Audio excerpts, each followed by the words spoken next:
to the Sports Reverends podcast. My name is Dan. I'm joined with my co-host, my big brother. They call him Coach Joel. He has coached around the world, coached many greats like myself, and we are excited for what we got in store for you. Coach, why don't you tell us some of the excitement going around in your life? All right. In my life. Wow. Yeah. This week it's been amazingly gorgeous, hitting almost 20 degrees, so that's exciting. Work's been okay. Church's life is good, and it's been a good week overall. Excited to get podcasting today. So what's going on in your world? Well, why don't you tell the world a little bit about the Toronto Chandran family growing? Okay. Now, I guess we're dropping the news here today, hey? Yeah, I think we need to. I think we need to. That's fair. Sister, husband, and little nephew, the cutest guy there, have finally put a pen to paper and found a home to live in for the next little bit as they are moving from the tropical paradise of Australia to the frigid Winterpeg and now to Toronto, where they will never need their winter jacket ever again. So super excited about that. I think they're coming in the next couple of weeks. So that's really fun and exciting. I was going to say the Chandran family is growing in Toronto, but it's actually, they're the Kamalaswarans. So yeah, Kamalaswarans. Good luck spelling that. 100%. I tried to get them a present once and decided to engrave his name like on one of their wedding photos on a thing, and it costed an extra like $50 because there's like 75 letters in their last name. So it was great. Good times. Other than family coming through, I'm very excited for that. Also excited for the Easter season as well. Lots of good fun we're gonna have and celebrating that and bringing more events and stuff at church and all that. So it's gonna be a good time. So why don't you tell us a little bit? I gave one shout out though. Shout out. Go ahead. Jason Storchuk came, hung out. We saw TFC last week. That was super fun. He's a regular listener, so also my best friend. So shout out to Jason. Shout out Storchuk. Also one of the coaches, assistant coach. Maybe we need to have him on the pod one time. I think you'd enjoy that. Be a good time. Maybe he can bring in some of the footy expertise. Yeah, he'll talk your ear off. That's for sure. Talk your ear off. That's great. Why don't you tell us what we're talking about today on our show, and then we'll get into the rundown. Awesome. So we got quick hitters today, as always. We're going to talk a little bit NBA, talking about is it fair to have a minimum games requirement to be eligible for some awards? We'll talk about some NFL, bit of hits, misses. And we're also going to talk about how does faith tie in all of this? Keeping your eye on the prize, looking at should you go for the big swing for the fences or go for singles? And why don't you start us off with quick hitters? Let's get into some quick hitter news. Sunday, March 17th is Selection Sunday for the NCAA tournament. I might be sick the first weekend to watch all the games, so we'll see how that goes. Friday, March 15th is the quarterfinal draw for the Champions League. Lots of fun soccer coming up there. Tough one for the Yankees. Garrett Cole waiting for his elbow to be diagnosed to determine how long he will be out. Will the Yankees survive without an ace? I don't know. It'll be tough.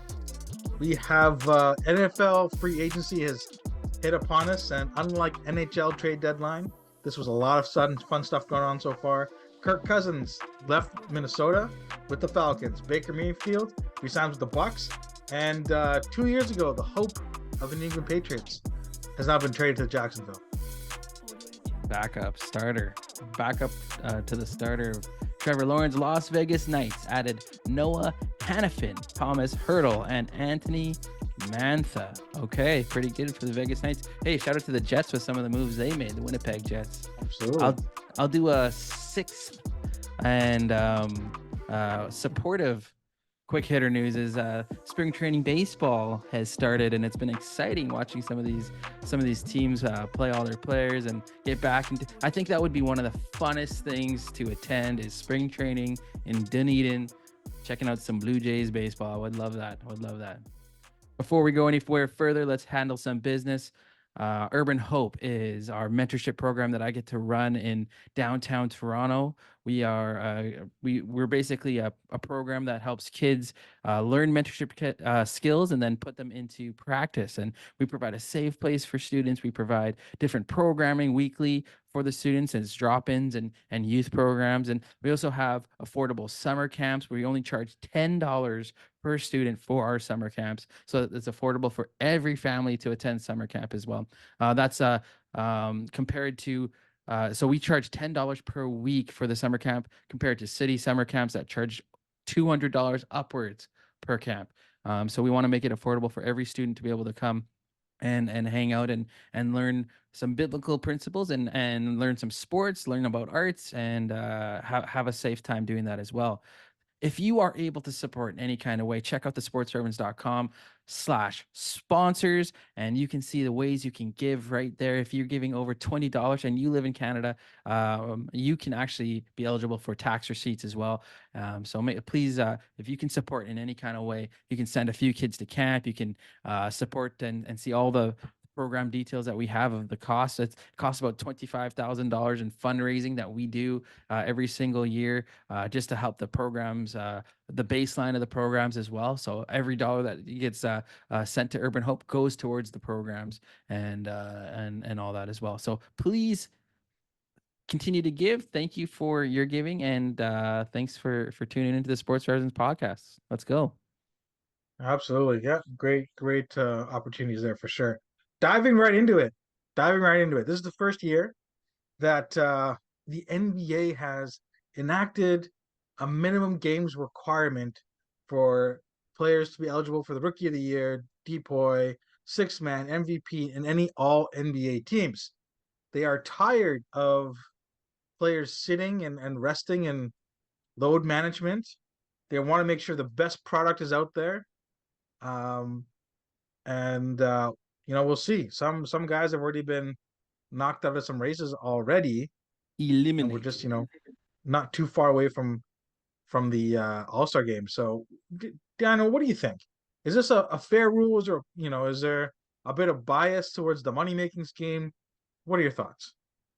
Well, imagine this. You are working full time and your union steps in and says you get to have a whole month's worth off of time on top of the already scheduled time off when seasons are over and playoffs over and all that kind of stuff. Imagine they came in and said you actually have the right to take 17 games off. That's a month's worth of games in the NBA, and you're still going to get paid for it. You're still going to be fully compensated and every kind of bougie stuff that happens for NBA players. You get it all. You still get it all. No penalty. I think it's I understand it's about trying to keep players to play more games and encourage them. And I think we've seen that a little bit. But we still seen a lot that have sat out, a lot that are saying that they want to save themselves for playoff runs and all that kind of stuff. But what's sports science? If you look into the sports science of it all, it says you are actually supposed to be playing more and more intensely, especially at this time of the year, more minutes. I know everyone's talking about minutes and they blame Tom Thibodeau for playing too many minutes, which I think is just such a cop out thing. But they talk about minutes and restrictions and you're setting yourself up for a better playoff run. Well, sports science tells you otherwise. The NBA has brought that forward and has shared that with all these teams and shared their information and has proven that it actually is better for players to be playing more minutes, more intense minutes, and this is the season to be ramping up the minutes for those players. I'll pass it back to you. So I'm going to take a bit of a contrarian approach to this. Okay. Um, I think number one, it's a good thing to have a minimum requirement because from the fans' perspective, not everyone is, you know, upper white middle class or upper middle class where they can just afford season tickets and go. Whatever. Why I gotta say Uh, white, huh? Why I some gotta say white, huh? Forget them. Indians, Asians, they are the highest earners in all all of right, all right. America. Relax here. White Y'all know America. what I meant. What you mean, Not y'all? everybody's upper middle class, right? a lot of people save a lot of money to take their family to these games, Big and they're time. not sitting courtside. They're sitting in the top where it's the cheapest. But they've saved all year. This might be kids' Christmas gifts, birthday gifts, whatever. And they're excited to see LeBron take on Kevin Durant. They're stoked for that, and all of a sudden, oh, my favorite player isn't playing because of load management. From an optics point of view, that sucks, right? You hype yourself up, you're good to go, and all of a sudden, one of the main reasons why you're going is taking a break. And I totally get that from a entertainment value approach. They need to do something different. Just like how the All Star game is bogus and no one cares. You got to fix that. They're trying to stoke the responsibility of, hey, players, you are also an entertainment product. This is part of your job. And like I think Vanessa Bryant said it one of the best ways was Kobe didn't care how hurt he was, just like much like Jordan. They both these guys knew that people paid hard earned money to come see them play, right? And so I think from that perspective, the NBA had to do something, and I think it's fair. Now, from the flip side of, hey, we're trying to ramp up for the playoffs, we're trying to make sure my guys are healthy, and trying to build team depth and whatnot. It's a bit of a conspiracy that the NBA provides their own sports science data that somehow conveniently says play more near the end of the season, you'll get in better shape for the playoffs. I feel that's a bit of a controversial thing, just like how Roger Goodell is the judge, jury, and executioner of the NFL when it comes to player safety things, right? That's also not really I think there's a conflict of interest there as well. So I understand from the player's side, hey, we don't want to get hurt, we don't do this. From the fans' perspective, I want to see my guys play. I came here to watch so and so, and especially when you think about it in terms of how fantasy has impacted the game, like fantasy sports, people no longer cheer for teams most of the time; they're cheering for individual players. That's also twisted the game way games are watched. But I I'm a bit conspiratorial on the NBA providing data about the sports science, but that's me putting my tin hat on and moving forward. Let me get my Don Cherry jacket on. All right. You want to enjoy the honey, you want to drink the milk, you gotta put forward, you gotta wear the poppy. All right. Put some respect and share that. And that's exactly the same kind of come on. Like this is the NBA players, it's a privilege to play. And I think 65 games is a fair thing. I know the players complain about it. I think 65 games is fair and it affects their wallet when they aren't playing that way, and that goes for massive like Donovan Mitchell has just missed who was going to Yep. be all NBA for sure, missed 65 games. Joel Embiid, all that stuff that affects their wallet in a massive way compared to a guy like Jalen Brown, who isn't in the MVP conversation as an all NBA player, but he's making 300 million. So Yep. it's a great incentive. And you see guys like Kawhi and Anthony Davis has missed less than 5 games this year, I'm pretty sure. Kawhi Leonard is still in the running for all that kind of stuff. So you look, it has affected some of their, as they would say that Sure. they're not injured this year. So, but proof is in the pudding, and is what I think. So, I agree with the 65 to answer the question, and I think you said you did as well. I think it's fair. Yep. I think it's fair. I will say this though. If Kawhi doesn't win in 2019, I don't think this becomes a thing. True. That's so As much true. as I love as much as I love that it's Kawhi and the Raptors winning, if they don't win, this whole idea of load management doesn't explode the way it did after. That's the one caveat I have. Especially as like a Raptor fan, like Yeah, I was okay with okay, yes, Kawhi, you sit today. I don't care. I'm gonna buy tickets to this game. I'm glad you're sitting so you'll be ready for the playoffs. And it's I don't true. know if I feel like that was like the heartbeat of Toronto. They were okay with it. Everyone else was like, that's garbage. But at the moment, I was okay with it. But People are Um, offering to give this guy a free condo. yeah, It's worth millions of dollars eat just for for him to stay, free, condo you know, free. free Yeah, everything. So of course we're okay watching him sit when we think yeah, we're gonna win. yeah, Let's talk about how this translates to your faith, right? Can you load manage your faith? I'll let you start off, but I yeah. think you have a I think load managing your faith, that's the Canadian Christian, I'll say North American Christian attitude. You do the bare minimum. Yeah, you did the prayer. You go to church here and there, and you'll pray once in a while. But the times you start to really pray or really go after it is when the boat's sinking or when the sky is mm, falling. Right, that's when you become serious. And I don't think that's the proper way of, or I don't think that's how we are intended to walk in these steps. What we're intended to do is to, um every step of the way, make it the most important thing of following God's plan, right? yeah, That's where we're going to go. And I'll pass it back to you before I go any further. yeah. No, I think it's interesting we're talking about load management because the Bible talks about running the race, right? And in your life, you don't know when your race is going to end. No one knows when they're going to have their time on earth be done. So if you're load managing your life or your faith, you're not taking what God has planned for you. You're not taking what God has asked of you. You're not going to be as obedient as you should be because you think, oh, I can do it tomorrow. I can do it next week. Or I'm only going to go to church on Christmas and Easter, the big holidays, right? And it kind of talks about, we talked about last week, and like, read your Bible, pray every day, and you'll grow, grow, grow.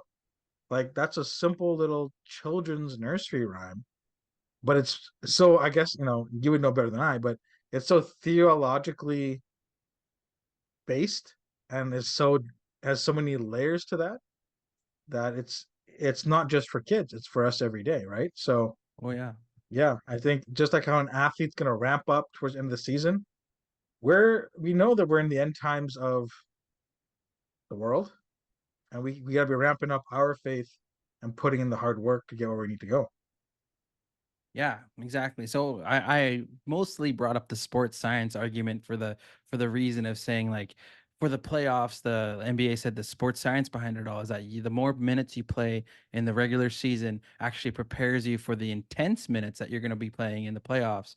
And you're playing more games in the regular season. You're traveling more, and this is the time to start ramping up your minutes to get to the to because in the playoffs, most of the starters and the people that are going to play, you're going to be playing minimum 40 minutes a game, 40 minutes of Yeah. intense play. And if you haven't done that at all, your body's not conditioned for that. And that's where you end up getting injuries and things like that. Just like in our faith walks, if we decide to, you know, take 7 days off from praying or reading the Bible, right? You're going to see that effect on your personal Yeah. walk, your personal journey, and you'll literally feel it.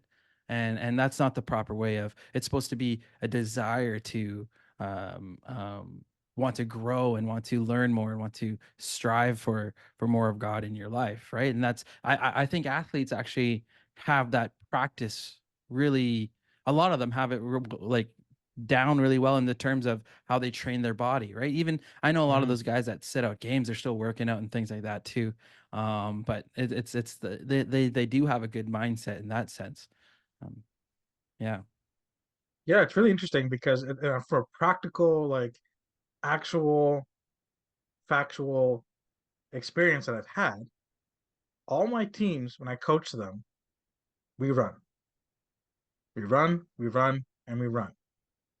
And then we run some more. And at the start of the season, we do a 55, maybe one or two guys make it. Maybe. Towards the end of the season, we're getting wrapping up for playoffs. I would say 75 to 80% of the team makes it. And that's that consistency. That's us doing it almost every day. That's putting the hard work. That's a lot of me yelling that I'm gonna kick you off the team, and a lot of and it's that internal drive to this is the mark that I need to hit. How am I gonna get there? And pushing yourself to do better, pushing yourself to take opportunity, and it's really interesting to see these high level professional athletes. Some of them taking kind of an opposite approach, where it's like they'll go gangbusters for the first couple of months, take some time off, they want to rest their body, and then try and ramp that up in a very short amount of time for the playoffs. If you look at the bubble, that was the best thing for LeBron. Absolutely. When he had 3 months off to just work out, stretch, not get injured. And again, we have to put, if we're going to put an asterisk beside the 98-99 Spurs season, we got to put an asterisk beside the bubble championship, right? So I'm Do being you very think it's honest here. a do you think it's a worthy championship? I think yes, because winning is winning. Yeah, You still and have so to win. putting an asterisk beside it doesn't mean it doesn't takes away from the It's championship. still it's still a banner. Now the Yeah, in-season tourney, whatever, that's ridiculous. yeah, But it's still it's but when we put in an asterisk it's just because saying, hey, something significant happened this season, which changed the flow of the game, yeah. right? So I'm with you when on you that. put it in terms of okay, I'm a high level athlete, I'm working hard, take a break, you can't just flip a switch and go. No NBA team, no sports team can just flip a switch and go, even though it may seem like it, right? Those high level teams are operating at a high level the whole way through. The same thing with your faith. You can't just expect to say, okay, I'm going to pray Monday, Tuesday, Wednesday, but I'm going to get high on Thursday, I'm going to drink on Friday and go party on Saturday and then go to church hungover and expect God to do something, right? That's counterintuitive. Hmm. And then, oh man, okay, it's coming up to Christmas. Okay, I'm gonna just take a 2 week break from everything. I'm gonna read my Bible, sing the songs. Oh, it's coming up to Easter. Okay, I'm gonna make sure I fast on Good Friday. Like, no, it's all you can do all those things. I'm not saying God isn't going to do something because God's God, but you're not going to see the same level of growth, the same level of opportunity, the same level of um,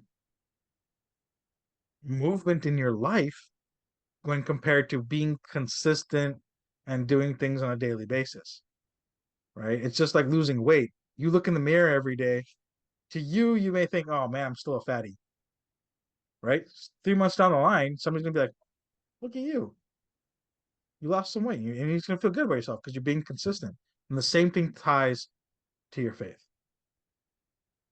That's good. That's good. Coach, why don't you share? I know we didn't put this in the thing, but why don't you share commercial two on train to Sure. invest, and then we can All switch right. over. Let's switch over here before we switch topics here. Getting more business in. Train to invest. We're talking about this for a while, and if you're looking for something to help change your life, if you're looking to take your investments to the next level, if you don't know what you're doing with your RRSPs, if you have no idea what an RRSP even is, and you know you just have to do something different so you can retire. Maybe you haven't even thought about retiring. Um, Check us out, www.train, the number 2invest.com. We provide an educational course which teaches you as an individual or as, a family, how to become financially free. And similar to what we've been talking about, it's not a get rich quick scheme. It's not something where you're going to just turn $10 into a million overnight. It's about learning principles that are going to set you into a direction where you want to go. Maybe you want to pay for a wedding. Maybe you want to pay off your student debt. Maybe you want to set up our in retirement for your kids. Uh, all sorts of things. If you're looking for a program that's going to teach you how to take your financial freedom into your own hands and not rely on someone else, check us out, www.train, the number 2invest.com. Download the free ebook and get in contact with us. We'd love to hear from you. And I look forward to helping you guys reach your financial goals. So let's look at topic number two, the NFL. Free agency is upon us. And already we're seeing claims of some teams tampering in the tampering period, which is even weirder to me. So why don't we look at one of the trends is players switching teams within divisions, which is really strange in this brand new world of sports. What are your thoughts on that? Where's the team I loyalty? Does that matter? Team loyalty goes out the window when the team don't want to pay you, when the team don't put their faith in you. The biggest one I think is the Mm-hmm. Saquon Barkley, where he was their offense. He was Yep. like people are saying he's 30% of their offense, but really he's like way more than that because of him just being a threat on the field is opens up the passing game for them. And so for them not to spend the dollar bills on him is maybe they're saying he's past his prime on his way out. I don't think he's quite there. I think he has a few good years left and Yeah. then still some average years after that. So Philadelphia jumped all over that and now they have one of the best offenses. They already had one of the best offenses. Makes me sick in all of football. Now they have Saquon Barkley to the team, Jalen Hurts, AJ Yep. Brown, Devontae Smith, their tight end. It's Dallas Goddard. Yeah, it's like Yep. they're deadly now. They're absolutely deadly. And Saquon is just going to salivate at the chance to play the New York Giants the next two the next two games of every Yeah. year going forward. I think it's really interesting because in that one particularly, so sorry, Wyatt, your team's even getting even worse. But that one is particularly interesting because he did take up a lot of room. And I say room, it's defenses focused on him. Big time. Who's Daniel Jones gonna throw to? Who's gonna bail him out when the pocket collapses? Saquon is going to a team where it doesn't have to be the number one option, right? And and we see what, like, look at Christian McCaffrey, what happened with him. He moves Huge. to the 49ers. He did multiple weapons. All of a sudden, he's got an easier way to put up numbers. We see this across sports all the time. Good players on bad teams move to a really good team. Andrew Wiggins is a good example. It unlocks their potential. Yeah. Um, we see that Atlanta is looking to capitalize on a weak division, Woo. signing Kirk Cousins, giving him 90 Kirk, million guaranteed. That's a come lot of money. on. Can Baker Mayfield and the Bucks keep up? Does New Orleans even have a chance? I don't know. I think Pitts might actually get some balls thrown his way. There you go. And that's Like a scary thought. that's nasty. That's a nasty lineup they got there. Atlanta is deadly. Huge, I think a huge signing. If Kirk, now Kirk's coming off an Achilles injury and Yeah, that's and true. he is a very vanilla guy, but I love everything Kirk Cousins and I hope they do great. I really do. I really do. Yeah. Yeah, he's coming. They said he'll be back by mid July. So that gives him a lot of time to get reps in, and we'll see how that goes.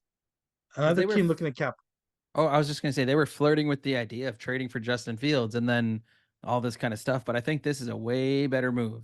way better. Absolutely. It helps accelerate their timeline. They're taking an opportunity and moving on with that. Yeah. Titans looking to capitalize. Calvin Ridley, Pollard being added to the mix. Henry's going to Baltimore.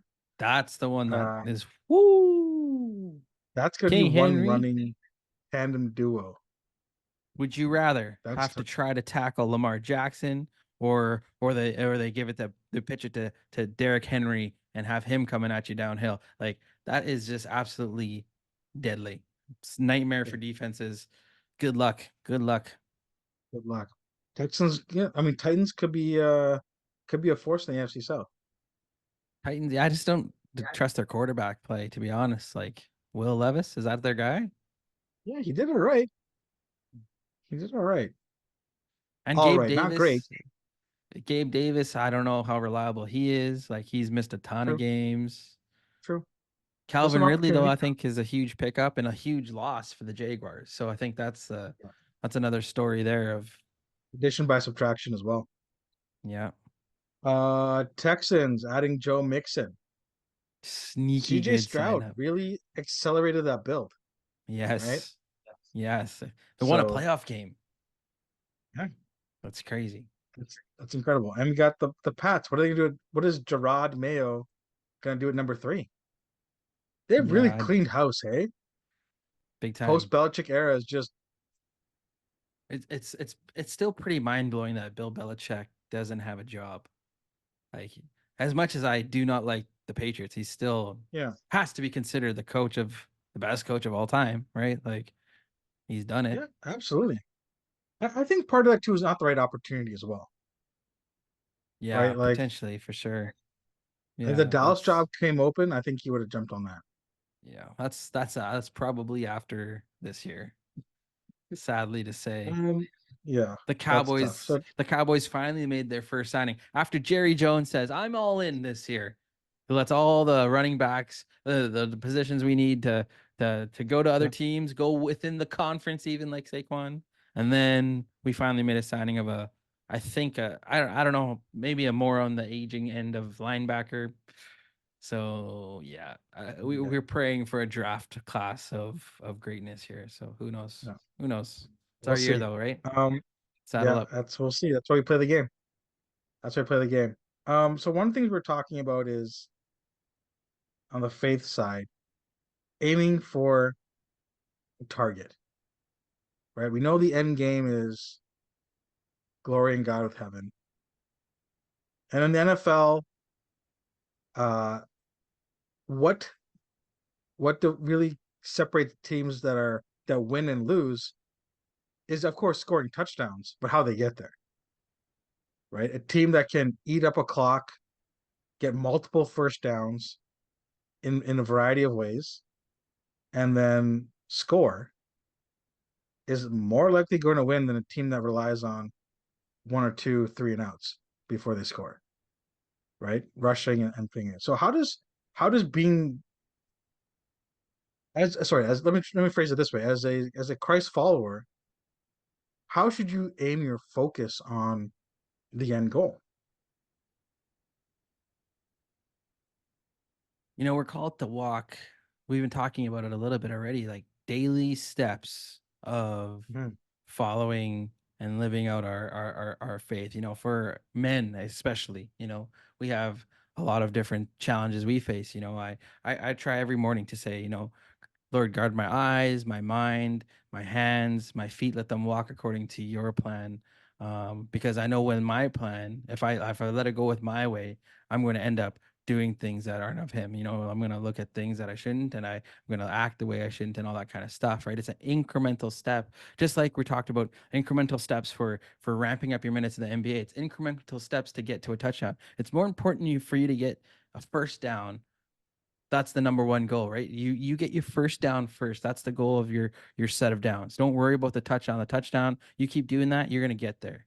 And not all that, and obviously you're not going to score every time, but it actually keeps camaraderie as a whole. Like, your offensive line is not going to be disheartened from you guys changing the field position by getting three first downs when you're on the 1 yard line, right? It's a team thing of growing and the pursuit of the first down. And when you look at it in incremental steps, that's where you see the massive growth. I think Kobe actually put it the best way. Kobe said, you see guys that talk about, jumping, elevating their game from from greatness to legendary. He said for himself, he said for what he learned from Jordan as well, is that he put in the extra hour, 2 hours a day, other than the other greats. And you add that up over 10, 15, 20 year time, right? That's how much more time that he has spent training, pushing himself more than anyone else, Yeah, right? And it's the incremental steps that lead to the huge growth, and that's what it is with your Christian journey as well. yeah. I think it ties closely what we talked about in the first segment and focusing on, hey, I'm gonna make a mistake. No one's perfect. You're gonna go three and out sometimes. There's other times you're gonna go all the way and score. And it's about understanding what your what the end game is and how you're getting there and realizing, okay, I made a mistake this way. I recognize it's a mistake, which is step number one, which is great. How do I avoid that again? What kind of checks and balances can I put in place? How can I change the playbook, to get me to where I want to go? And I think, having somebody like a mentor, having uh, a prayer group or a life group that you attend, and surrounding yourself with positivity, and even just saying in the mornings, like you're saying, pray for yourself. Hey God, this is my day. I'm happy. Hey, number one, God, thanks for that we have another day here on earth. And number two, let your will be done today. Um, and just starting the day off like that helps set the tone for, okay, I'm looking to get my first down, looking to get my first down, looking to get my first down, and it helps you. At least for me, I think, helps you understand. Hey, look, this is an opportunity to go for it. I've consistently knocked off my first downs. I'm at the 30-yard line. Maybe God's telling me go for that touchdown. Talk to that person about church. Pray for this person. Um, take that step of faith, and you go for it because you've had built confidence in. Hey, I got my first downs. God's been with me. I feel this is my call to try something. Go for it.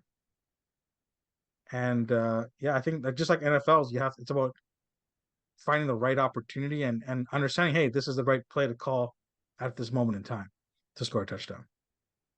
Yeah, and I think another thing to that ties into this is surrender. Like quarterbacks that Mm, are able to know when to throw the ball away or know when to take a sack. And know when not to. They have so much more success because they know there's a bigger goal ahead, right? The goal is to get that first down, not about this one play. Play callers, if they're going for it, if the focus is touchdown, they're going to be calling Hail Marys. They're going to be calling all these plays that are really not very percentage wise good plays to call, right? They're not going to be that successful. But when you're able to surrender, and you look at that in terms of your own life, right? What are you able to surrender? What are you going to surrender for God, right? Are you going to surrender some of your time, or some of your the money that you have, or maybe it's something that you have been doing. Maybe I'm going to take time off of playing video games. This is speaking for myself here, playing video games yeah, for a few hours, and I'm going to dedicate that to whatever God wants me to do, right? So I think surrender plays a big piece in this role as well. It's another aspect of part of the journey, and living and serving, where it's because not all the times are we going to have an opportunity to just go in and pray over someone, right? Maybe God's trying to do something within you. So I think that's an important as well. yeah, That's and why. knowing your Oh, go playbook. ahead. Yeah, I was just gonna say Sorry. that's why you just see that in CJ Stroud, and how he plays and Hmm. lives it out, right? He literally is so mature in how he plays. It's a mature player. It's a mature quarterback who knows when to throw the ball away. It's a mature quarterback Yeah, that knows when to just dump it off, right? That you'll see that grow in yourself, in your journey of faith, as you practice that more. absolutely, absolutely. Knowing your playbook means just taking time to read it and practice it and walk it through, and you can do some of that stuff on your own, sure, but it helps when you have a team together to provide that support, camaraderie, to build you up, to help pick you up when you fall. A lot of times you'll see quarterbacks getting sacked. Most of the O line comes to pick them up, and versus the guy who gets does the sacking, he's usually celebrating by himself, right? So I think having that camaraderie, having that group is really important for success. So I'll flip it to you. Last words. Anything you want to cap off on? Maybe a verse or something that's coming to your mind. How floor's yours. Yeah, it's Deuteronomy 10 that's kind of been on my mind, that kind of spurred the conversation. Is you know um it says, what does the Lord your God require of you? only to fear the Lord your God, to walk in all his ways, to love him, to serve the Lord your God with all your heart, with all your soul, and all your mind, keeping the commandments of the Lord your God. And the way you do that, like we said, is not this well, the way you get there is not just this overnight kind of practice. It's a Mm, every single day step, every single day training. Just like we train our body every single day, you gotta eat what's right. There's three portions to it. You gotta eat what's right. You got to sleep enough. You have to drink enough water. You have to exercise. I yep. guess there's four uh, that you talk about there. I think eating and Yeah, drinking kind of go together. So there's three, and what you consume, and it's the same practice you got to put into your daily walk. And that's the point of why we want to do this podcast, right? We love sports. We see such we've learned such of these lessons so deeply through sports and through different coaches and mentors that we've had in our lives as well. And we want that to be an encouragement for you, encouragement to help others along the way, encouragement to help yourself along the way, and to see, you grow in your Christian walk. So that's why we do this Sports Reverends podcast. Yeah. absolutely, absolutely. Great. I think we'll wrap it up there. Yep. Thanks everybody for joining with us. Make sure you like us on Facebook, Instagram, uh, all the other social medias, YouTube. Really helps us out when you like and subscribe and share. Any engagement is good engagement. So we love to hear your comments. We love to chat with our fans.